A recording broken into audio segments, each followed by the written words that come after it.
រាត្រីដែលបានជួបនឹងនួនល្អ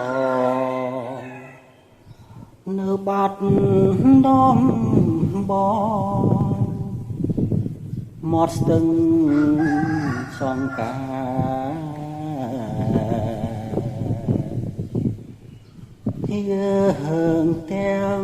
ពីរនាក់សាច់ចាស្បត់ស្បាយ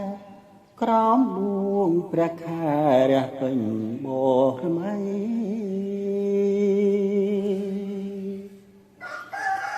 រៀមលោកដៃអបក្រសោបកាយអូរាត្រីស្ងាត់ស្វដោយស្នេហ៍ភក្តី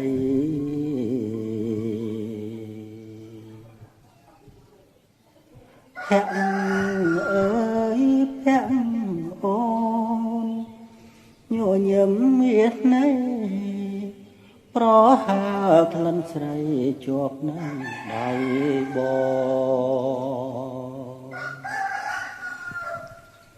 រាត្រីរណោផ្ដួចផ្ដើមនឹកពើសតតាវ៉ាសាសាប់ឆ្លើយឆ្លងជុំនោះពីអូនតែធ្លាប់សាសងនៅបាត់ដំបងមាត់ស្ទឹងសង្ការសូមផ្ដំតាមទឹកញើនឹកតាមខ្យល់ឲ្យឆោមនេះមើលវិលមករកស្នេហ៍ដូចរីត្រីកាពេញបរមីខែនាស្ទឹង